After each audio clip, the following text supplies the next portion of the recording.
Hello friends, welcome back to another episode. Today we are going to touch upon very interesting topic. It's based about our economy, about our reserves, what is meant by reserves, and how you can validate our country's growth. Right? That is what we are going to discuss. It's going to be an interesting video. Stay with me for some time. You'll get a complete clarity about the subject. And again, if you like this video, like it, subscribe it, and give a thanks notes in the comment. Let's get in the detail. This is Sundar, and you are watching Mindful Finance. So, friends, India has crossed a record of $700 billion foreign exchange reserves, which is the fourth highest in the world. So that's a big deal, right? Okay, now what do you mean by reserves? Think of it like this: just as like it's a ourselves as a family, we keep emergency or as whatever like liquid fund in our bank for medical needs or whatever it is, right? For the emergency basis, for suddenly if you got somebody ill or like medical expenses, whatever it is, which are like unknown kind of expenses we may end up in facing. So for that, we will be saving some money, right? Similarly, a country also keeps its own emergency fund. For India, that emergency fund is called foreign exchange reserves.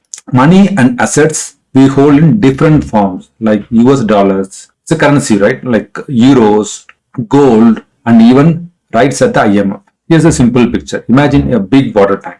Water flows in when we export goods and provide services like IT and receiving remittance or getting the foreign emittance. And water flows out when we import oil, like buying foreign products and repaying the overseas loans, or when RBA sells dollars to support the rupees.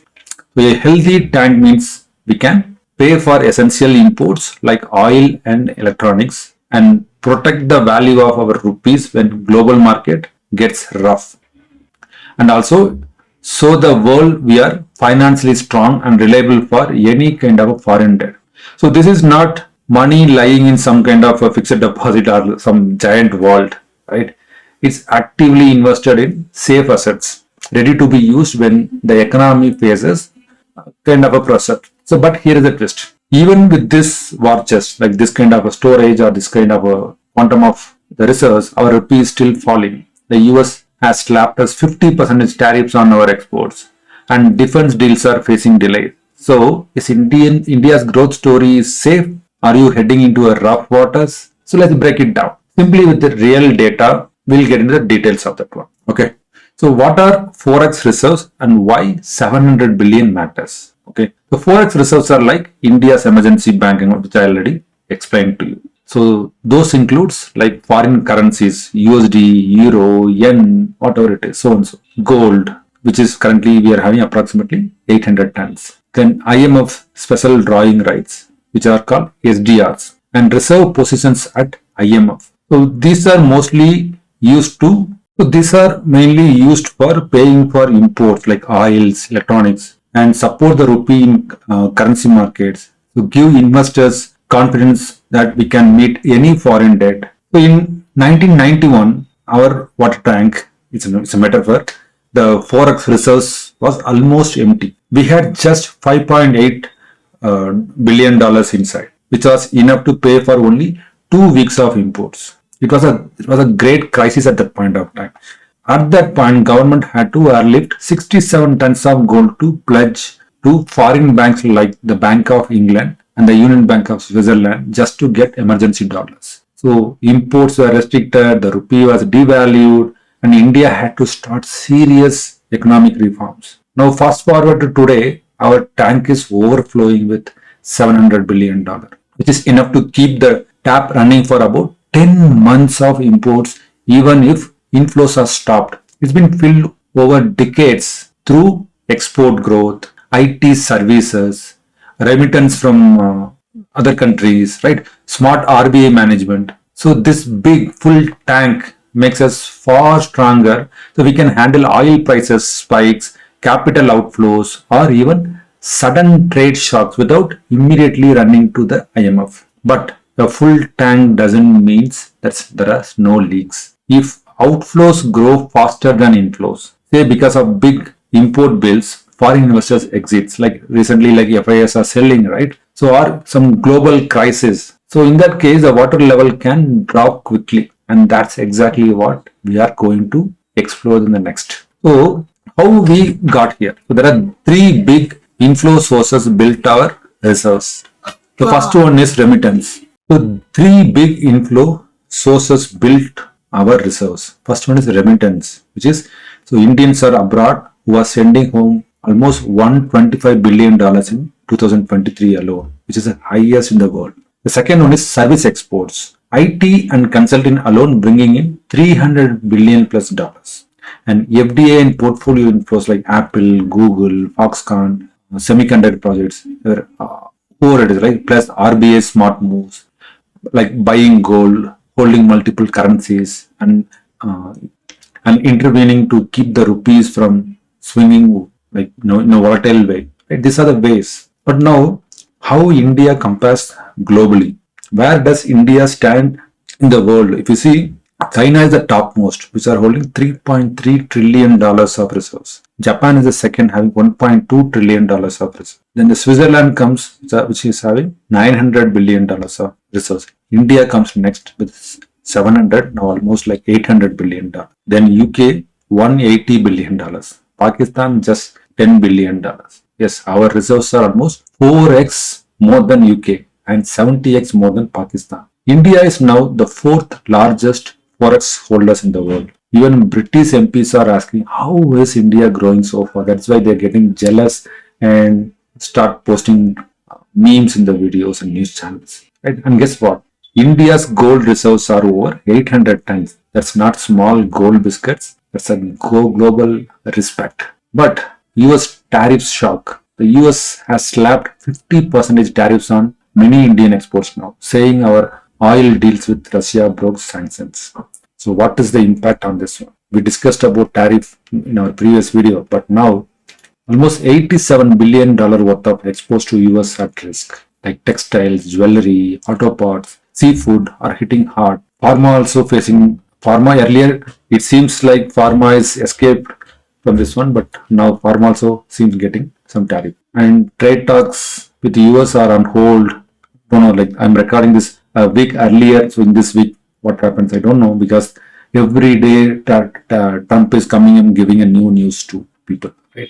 And during the same time, PM or Modi has told to our farmers, we will never compromise national interests. So that wise, we are in a good hand. But economists are warning, tariffs can slow GDP growth by 0.3 to 0.5% if markets are not found fast for other export area. If, for example, if US importer paid 100 for your Indian product, now they have to pay 150 rupees. So many will just buy from somewhere else, right, where they are finding cheaper, like where the tariff is less. So now our exports are already facing like global slowdown and rising protectionism. Foreign costs are spiking it up. So, but then India is trying to adapt. So new FTAs with UAE, UK, Australia. So duty-free or lower tariffs. China plus one manufacturing shift. Apple, Google. So diversifying into India despite tariff noise. So diversifying buyers plus upgrading product quality can blunt US tariffs impacts. That is where we have to think about. And thinking about our defense. What is the strength and weakness of our defense? So India has approved 4.6 billion for stealth jets and drones, plus 7 billion for Rafale naval jets after border tensions with Pakistan. But recently, because of all the drama, India is trying to pass their plan to buy on the defense because of the tariff which Trump has told. But don't know, the next week what will happen, we don't know. But overall, defense production in 23-24 alone is 1.27 lakh crore. And we have exported 21,000 crore, which is a 33% jump, right? And Project 75, submarines stalled for years, now moving with German partners. Then 307 AT-AGS artillery guns approved after long delays. But defense is growing, but bottleneck risks slowing readiness and industry growth. Now, the question everyone asks, if reserves are up, why is rupee still down? US dollar is strong globally, right? The US keeps increasing interest rates. Investors run to their dollars for safety. So even the euro, yen, and pound have weakened, not just INR.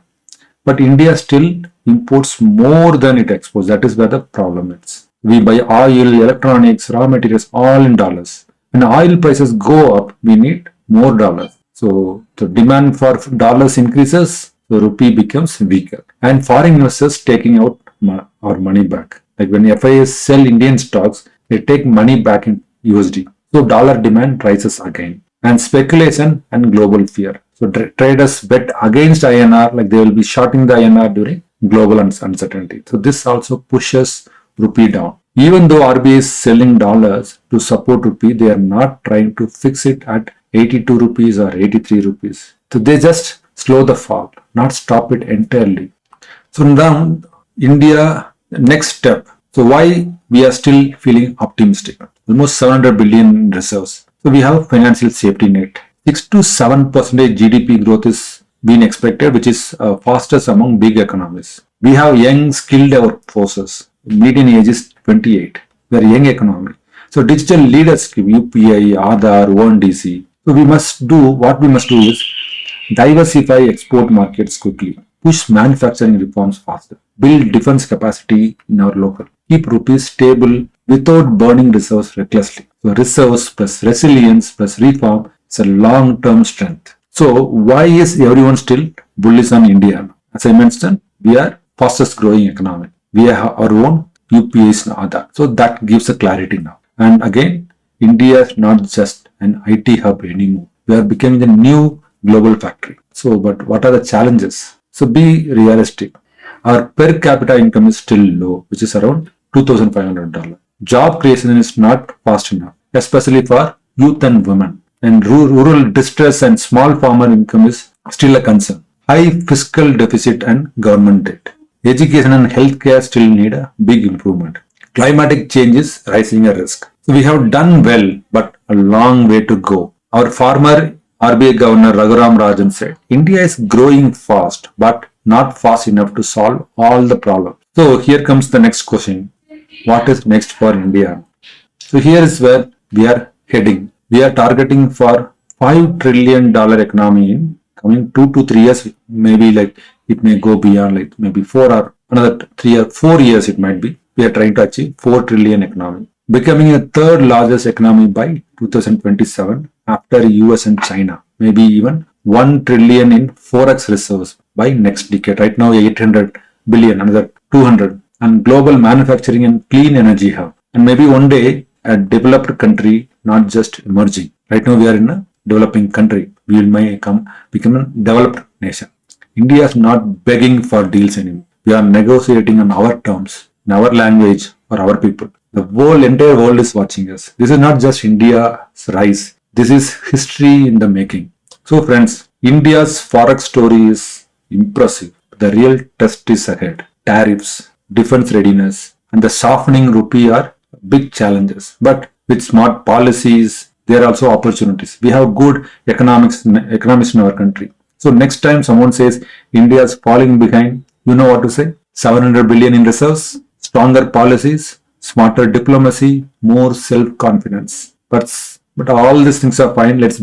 Stay humble, be mindful, because real growth is not just in charts. It's in people's lives. So if you like this video, click like, share it with friends, and don't forget to subscribe to Mindful Finance. And as I keep on telling it, give a simple thanks note. Every number tells a story. And this one is about country rising, learning, and negotiating on its own terms. If you have learned something today, as I keep saying, just give a thanks note and Jai Hind.